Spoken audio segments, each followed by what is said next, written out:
એની પત્નીને કદાચ દર મહિને કદાચ એને બહાર જમવા માટે રવિવારે હોટલમાં જમવા નહીં લઈ જાય તો એ ચલાવી લેશે, એને એટલું દુઃખ નહીં થાય.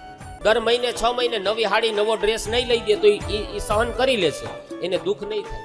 દરરોજ કદાચ એને મિષ્ટાન મેવા બરફી નહીં ખવડાવે તો એ સહન કરી લે, એ બધું જ સહન કરી લેશે.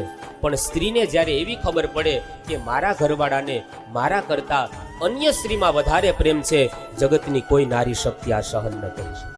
કારણ કે સ્ત્રીને છે ને માત્ર પ્રેમની જરૂર હોય. પુરુષ જો સ્ત્રી પાત્ર પસંદ કરે ને ત્યારે ઘણા બધા પાસા જોવે કે મારા માવતરને સાચવશે કે નહીં, મારા ભાઈ ભાંડુઓને સાચવશે કે નહીં, મારા ઘરને વાડીને મકાનને સાચવશે કે નહીં. આ બધા જ પાસા પુરુષ એ સ્ત્રીને પસંદ કરતી વખતે જોવે.